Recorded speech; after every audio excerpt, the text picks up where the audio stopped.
சபரிநாதன் எதுவாக இருந்தாலும் மூஞ்சுக்கு முன்னாடி மோதுங்க சபரிநாதன். இந்த மாதிரிலாம் கேவலமாக நடந்துக்காதீங்க சபரிநாதன். எதுவாக இருந்தாலும் மூஞ்சுக்கு முன்னாடி மோதுங்க அப்படின்னு சொல்லி சாண்ட்ரா அவர்கள் வந்து தெரிக்க விட்டுருக்காங்க நம்மளுடைய சபரிநாதன் அவர்களை. அப்படி என்னதான் சபரிநாதன் வந்து பண்ணிட்டாரு, அதுக்கப்புறம் எதனால் இந்த பிரச்சனை வந்து உருவாகுச்சு, ஏன் ஒரு சாதாரண பிரஷ் மேட்டரை இவ்வளோ பெரிய பிரச்சனையாக வந்து ஆக்குறாங்க, எதுக்காக குறும்படம் கேட்குறாங்க அப்படிங்கிறத பற்றிலாம் இந்த வீடியோவில் முழுசாக வந்து பார்க்கலாம். ஸோ இந்த வீடியோக்கு போகிறதுக்கு முன்னாடி நம்மளோட சேனலை சப்ஸ்கிரைப் பண்ணாதவங்க சப்ஸ்கிரைப் பண்ணி வச்சுக்கோங்க. பக்கத்தில் ஒரு பெல் ஐக்கான் இருக்கும், அதையும் ப்ரெஸ் பண்ணி ஹாலில் போட்டுக்கோங்க. அப்போ தான் நாங்கள் அப்டேட் பண்ணுற ஒவ்வொரு விஷயம் உங்களுக்கு நோட்டிஃபிகேஷன் வந்து சேரும். அதை தாண்டி இந்த வீடியோ குறைஞ்சபட்சம் ஒரு 1000 லைக்கெல்லாம் வந்து பார்க்குறோம். நிறைய பேர் வந்து வீடியோக்கள் பார்க்குறீங்க, பட் லைக் பண்ண மாட்டேங்கிறீங்க. ஸோ லைக்கை போடுங்க, வீடியோ பாருங்கள். வாங்க இன்றைய வீடியோக்குள்ள வந்து போகலாம். என்ன பிரச்சனை அப்படிங்கிறத ஷார்ட் அண்ட் ஸ்வீட்டாக சொல்கிறேன், கொஞ்சம் முடிஞ்ச அளவுக்கு புரிஞ்சுக்கோங்க. பிக் பாஸ் வீட்டுக்குள்ளே சூப்பர் டிலக்ஸ் ஹவுஸ் அப்படின்னு சொல்லி ஒரு வீடு இருக்கு இல்லையா, அந்த வீட்டுக்குள்ளே பாத்ரூம் வந்து இருக்கு இல்லையா, அந்த பாத்ரூமுக்குள்ளே ஃப்ளஷ் டேங்க் வந்து இருக்குது. ஓகேவா, அந்த ஃப்ளஷ் டேங்க்கில் யாரோ ஒரு ஆள் வந்து ப்ரஷ்ஷை, அதாவது யூஸ்டு ப்ரஷ்ஷை எடுத்துகிட்டு போய் உள்ளர வந்து போட்டிருக்காங்க. அது ஆக்சுவலாக வந்து கை தவறியோ கால் தவறியோ அந்த ப்ரஷ் வந்து பார்த்திங்க அப்படின்னா அந்த டேங்க் உள்ளர விழலை. ஏன்னா அந்த டேங்க் வந்து மூடப்பட்டிருக்கும். யாரோ வாண்டடாக வந்து பார்த்திங்க அப்படின்னா அந்த ஃப்ளஷ் டேங்க் உள்ளர ப்ரஷ்ஷை வந்து போட்டிருக்காங்க. அது யார் அப்படிங்கிறது தெரியல. ஆனால் அமித் அவர்கள் க்ளீன் பண்ணும்போது உள்ளர வந்து ப்ரஷ் இருக்கிறத பார்த்துருக்காரு. சபரிநாதனை கூப்பிட்டு ப்ரஷ் இருக்கு பாருங்கள் அப்படின்ற மாதிரி வந்து சொல்லியிருக்காங்க. அதில் தொடர்ந்து சபரிநாதன் வந்து என்ன சொல்கிறார் அப்படின்னா, அதை எடுத்து கீழே போட்டுட்டு இந்த மாதிரி ஃப்ளஷ் வந்து ஒர்க் ஆகலை, தண்ணி வந்து லீக்கேஜ் ஆகுது, ஸோ அதனால் இந்த பாத்ரூமை நீங்கள் யாரும் யூஸ் பண்ணாதீங்க, பிக் பாஸ் ஹவுஸோடைய பாத்ரூம்ஸ் வந்து யூஸ் பண்ணிக்கோங்க அப்படிங்கிற மாதிரி வந்து சொல்கிறாரு. ஸோ அந்த இடத்துல அந்த இஷ்யூவை வந்து அவர் அட்ரஸ் பண்ண கிடையாது. அதாவது அந்த ஃப்ளஷ் டேங்க் உள்ளர யார் இந்த ப்ரஷ்ஷை போட்டது அப்படின்னு சொல்லி அப்பயே அதை பற்றி கேட்டிருந்தாரு அப்படின்னா இந்த பிரச்சனை இவ்வளோ பெருசாக வந்து வளர்ந்துருக்காது. அது டே பை டே அது வேறு மாதிரி வந்து பார்த்திங்கன்னா உருவெடுக்குது. குறிப்பாக சபரிநாதனுடைய பாயிண்ட் ஆஃப் வியூவில் என்னவா இருக்குது அப்படின்னா, சாண்ட்ரா அவர்கள் தான் இதை தொடர்ந்து வந்து பண்ணிட்டு இருக்காங்க. ப்ரஷ்ஷை எடுத்து அங்கங்கே போடுறது, ஃப்ளஷ் டேங்க்கில் வந்து போடுறது, அதுக்கப்புறம் குப்பையில் வந்து போடுறது, அந்த குப்பையை வந்து திவ்யா அவர்கள் வந்து கட்டி எடுத்துகிட்டு போய் குப்பையில் வந்து போடுறது அப்படின்னு சொல்லி சில வேலைகளை நானே பார்த்துருக்கேன் அப்படிங்கிற மாதிரி சபரிநாதன் என்ன யோசிக்கிறார் அப்படின்னா, இது ஒரு வேலை சீக்ரெட் டாஸ்க்காக இருக்குமோ, இல்லை ஃப்ராங்க் பண்ணுறாங்களோ அப்படிங்கிற ஒரு கண்ணோட்டத்தில் இந்த ஆள் வந்து பார்த்துட்ருக்காரு. ஆனால் எனக்கு ஒன்றே ஒன்று மட்டும்தான், சபரிநாதன் அவ்வளோ வளர்ந்துருக்காப்புல, அவ்வளோ வயசாகிருக்கு, என்னங்க இது ஒரு ப்ராங்க் பண்ணுவாங்க, அதுவும் சாதாரணமாக ஒரு ப்ரஷ்ஷை வச்சு எப்படிங்க பண்ணுவாங்க அப்படின்ற ஒரு கேள்வியே வந்து பார்த்திங்கன்னா அவரோட மைண்டுக்குள்ளே வந்திருக்காதா என்ன ஒன்று தெரியல எனக்கு தெரிஞ்சு. ஏன்னா இவர் என்ன பண்ணியிருக்காரு அப்படின்னு பார்த்தீங்கன்னா, அந்த ப்ரஷ்ஷை குப்பையில் கிடந்த ப்ரஷ்ஷை எடுத்து தனியாக வந்து பார்த்திங்கன்னா ஜிப்லாக்கில் வச்சு அதை 2 நாளாக காத்து வச்சுருக்காருங்க. அதாவது எதுக்காக அப்படின்னா, சாண்ட்ரா அவர்கள் தப்பு பண்ணுறாங்க, தப்பு பண்ணிவிட்டு என்னுடைய ப்ரஷ்ஷை காணோம் அப்படின்னு சொல்லி வெளிப்படையாக சொல்லிட்டு இருக்காங்க. இவங்க ஏதோ ஒரு சம்திங் வந்து சீக்ரெட் டாஸ்க் பண்ண போகிறாங்க, அதே மாதிரி வந்து பார்த்திங்க அப்படின்னா ஏதோ ப்ராங்க் பண்ண போகிறாங்க அப்படின்னு சொல்லி சபரிநாதன் அவர்கள் வந்து பார்த்திங்கன்னா இந்த திங்கிங்கில் இந்த மாதிரி ஒரு முடிவை வந்து எடுத்துட்டாப்புல. ஆனால் அவங்களுடைய வாதம் என்னவா இருக்குது அப்படின்னா, சாண்ட்ராவுடைய வாதம், டேய் ஒரு சாதாரண ப்ரஷ்ஷை வச்சு எப்படா சீக்ரெட் டாஸ்க் வந்து பண்ண முடியும், ப்ராங்க் பண்ண முடியும், நான் இதுக்கு முன்னாடி ப்ராங்க் நான் பண்ணியிருக்கேன்னா, லாஸ்ட் வீக்கில் நான் பண்ணது வந்து சீக்ரெட் டாஸ்க்கு, அது பிக் பாஸ் கொடுத்தது, அதனால நான் பண்ணேன், ஸோ எனக்கு எந்த விதமான அவசியமே இல்லை அப்படின்ற மாதிரி சாண்ட்ரா அவர்கள் சொல்கிறாங்கன்னு வச்சுக்கோங்களேன். பட் 2 பேருடைய நரேஷன் தான் இங்கே பெரிய பெரிய தலைவலியாக வந்து மாறுது. இப்போ சபரிநாதன் வந்து என்ன பண்ணிட்டாருன்னா, ஒட்டுமொத்த ஹவுஸ்மேட்ஸையும் கூப்பிட்டு இந்த மாதிரி வந்து சாண்ட்ரா அவர்கள் தான் வந்து ப்ரஷ்ஷை கீழே போட்டிருக்காங்க, அந்த ப்ரஷ்ஷை எடுத்துகிட்டு போய் குப்பையில் போட்டிருக்காங்க நம்மளுடைய திவ்யா, அதுக்கப்புறம் அதை கட்டி திரும்பி குப்பையில் வந்து போட்டிருக்காங்க அப்படின்னு சொல்லி 2 பேரை வந்து பார்த்திங்க அப்படின்னா இதில் இன்க்ளூட் பண்ணுறாப்புல. ஸோ இப்படி இன்க்ளூட் பண்ணதுனால நம்மளுடைய சாண்ட்ராவால் அது ஏற்றுக்கவே முடியல. பட் திவ்யா வந்து பார்த்திங்க அப்படின்னா ஓகே எதுவாக இருந்தாலும் ஃபுட்டேஜ் இருக்குல்ல, அதை வச்சு நம்ம பார்த்துக்கலாம் அப்படின்ற மாதிரி வந்து இவங்க வந்து பார்த்திங்கன்னா சொல்லிட்டு இருக்காங்க, தைரியமாக சொல்லிட்டு இருக்காங்க. ஏன்னா நம்ம எதுவும் தப்பு பண்ணல, நம்ம எதுவுமே பண்ணல, நம்ம வாண்டடாக இதை போய் நம்ம பண்ணுவோமா அப்படின்ற ஒரு கண்ணோட்டத்தில் திவ்யா அவர்கள் அப்படி வந்து யோசிக்கிறாங்க. சாண்ட்ரா அவர்கள் எப்படி யோசிக்கிறாங்க அப்படின்னா, இவன் எப்படி பிரேம் பண்ணுறான் பாரு, ஒவ்வொரு வார்த்தையும் எப்படி போடுறான் பாரு, லிவிங் ஏரியாவில் ஒவ்வொருத்தர் முன்னாடி எப்படியெல்லாம் அவன் பேசினான், அது என்ன தெரியுமா பாதிப்பாகும், நான் இந்த இடத்துல வந்து இருக்கேன், அடுத்ததான் நான் வெளியே போய் வேலை செய்வேன், எனக்கு ஒரு கேரவன் கொடுத்தா கூட அவங்கெல்லாம் யோசிப்பாங்க இந்த பொண்ணு வந்து திருடி இந்த மாதிரிலாம் பண்ணும் அப்படிங்கிற மாதிரி யோசிச்சா நான் என்ன பண்ணுறது சொல்லுங்கள் அப்படின்னு சொல்லி கத்தி கதறி வந்து அழுகிறாங்க. ஸோ அதுக்கான முழு வீடியோ வந்து பார்த்திங்கன்னா முன்னாடி போட்டிருக்கேன், ஓகேங்களா, அது போய் கொஞ்சம் பாருங்கள். இப்போ என்ன விஷயம் அப்படின்னு பார்த்தீங்கன்னா, சாண்ட்ரா அவர்கள் வந்து உட்காந்து பேசிகிட்டு இருக்காங்க திவ்யா கிட்ட. ஏன்னா அந்த பிரச்சனை வந்து பெருசாகிட்டே வந்து போயிட்டே வந்துருக்கு.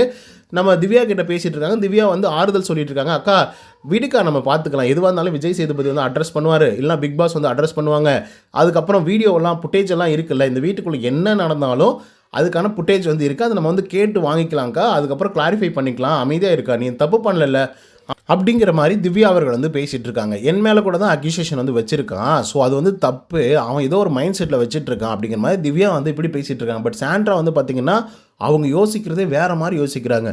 சபரி வந்து பிரேம் பண்ணுறான், வெளிப்படையாக வெளியே இருக்கக்கூடிய ஆட்கள் என்னை என்னன்னு நினைப்பாங்க, எனக்கு குழந்தையெல்லாம் இருக்குது, குழந்தைகள் வந்து பார்த்துட்ருக்காங்க, என்னை என்னன்னு நினைப்பாங்க அப்படின்னு சொல்லி கத்தி கதறி அழுகுறாங்க. இதுக்கிடையில் வந்து சபரநாதன் வந்து கெமி அவர்கள் வந்து ஒரு விஷயம் சொன்னாங்க அப்படின்னு சொல்லிட்டு வேகமாக வரார். அவர் என்ன நினச்சிட்டார் அப்படின்னா, ஐயோ நம்ம தப்பு பண்ணிட்டோம் போல், நம்ம என்னடா இவ்வளோ பெரிய பல்ப் வாங்கிட்டோமே அப்படின்ற ஒரு மைண்ட் செட் வந்து இருக்குது. ரீசன் என்னென்னா, அந்த ப்ரஷ்ஷை வந்து இவர் ஷோ ஆஃப் பண்ணுறாரு.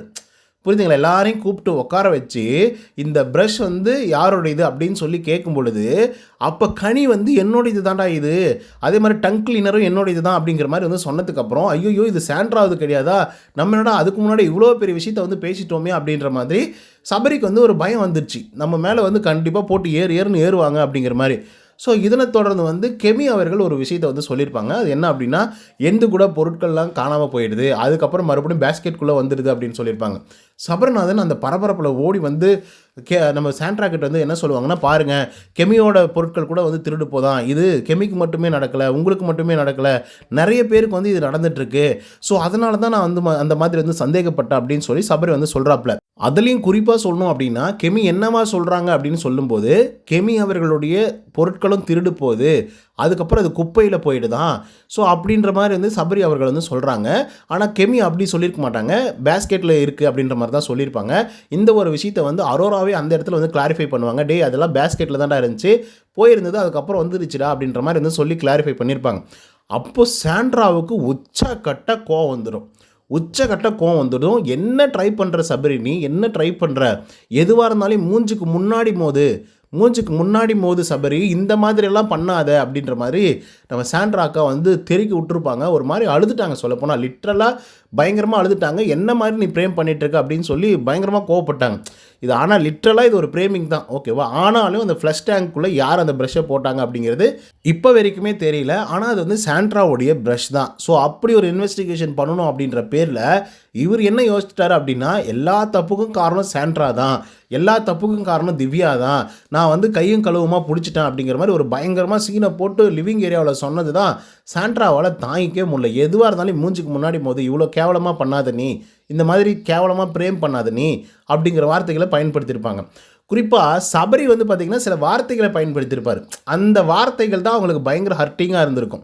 எப்படின்னா, நீங்கள் பண்ணுறதெல்லாம் ஒரு மாதிரி ஸ்கிரிப்பியாக வந்து இருக்குது அப்படின்னு சொன்னோன்னே, என்னது ஸ்கிரிப்பியாக இருக்கா, டேய் அப்போ என்னடா கண்ணோட்டத்தில் நீ பார்த்துட்ருக்க அப்படிங்கிற ஒரு கேள்வி வந்து சாண்ட்ரா வந்து எழுப்புறாங்க. ஏன்னா அந்த இடத்துல வந்து அரோரா சிங்க்லர் வந்து அந்த ஒரு வார்த்தைக்கு வந்து பார்த்திங்கன்னா எக்ஸ்ப்ளனேஷன் வந்து கொடுக்குறாங்க. ஒரு பயங்கரமாக பயந்தத்துவத்துடன் ஒரு மாதிரி அப்படின்ற மாதிரி அவங்க ஒரு எக்ஸ்ப்ளனேஷன் வந்து அந்த ஸ்கிரிப்பி அப்படிங்கிற வேர்டுக்கு வந்து கொடுக்குறாங்க.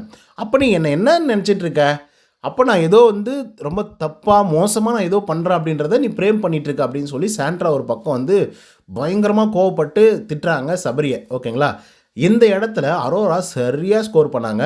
ஏன் அப்படின்னா, ஏன்டா 2 நாளாக ஒரு குப்பியை எடுத்து வச்சு இங்கே வச்சேன் அங்கே வச்சேன் அப்படி இப்படின்னு வந்து சுற்றிட்டுருக்கே, ஒரு சாதாரணமான ஒரு ப்ரஷ்ஷு, இங்கே இருக்கிறவங்க எல்லாருமே மனுஷங்க தானே, இங்கே இருக்கிறவங்க எல்லாருமே கண்டஸ்டன்ட் தானே, அப்படியே என்னடா பண்ணிட போகிறாங்க அந்த ப்ரஷ்ஷை வச்சு, நீ என்னடா 2 நாளாக வச்சுட்டு அது சுற்றிக்கிட்டு இருக்க அப்படின்னா, உன் மேலே தான் எனக்கு வந்து பயங்கர ஸ்கிரிப்பியான ஒரு ஃபீலிங் வந்து வருது, உன்னை பார்த்தாலே எனக்கு பயமாக வருது, உன்னோட ஆக்டிவிட்டீஸ் மேலே எனக்கு பயம் வருது அப்படின்ற மாதிரி வந்து தெறிக்கி விட்டாங்க அரோரா. ஏன்னா உண்மையாகவே நீங்கள் யோசிச்சு பாருங்கள், ஒன்று இவர் ப்ரூவ் பண்ணும் அப்படின்னு சொல்லி ஒரு வேலையை பண்ணுறாப்புல, அந்த வேலை எப்படி இருக்குது அப்படின்னா, அந்த குப்பை, ஓகேங்களா, அந்த குப்பையை கட்டி பக்கம் வச்சு அதை பாதுகாத்து எல்லாரும் முன்னாடி எடுத்துகிட்டு வந்து அதை சொல்கிறது அப்படிங்கிறது அது ரியலாகவே ஒரு ஸ்கிரிப்பியான ஒரு விஷயந்தான், யாருக்கு தெரியாமல் பண்ணுறது.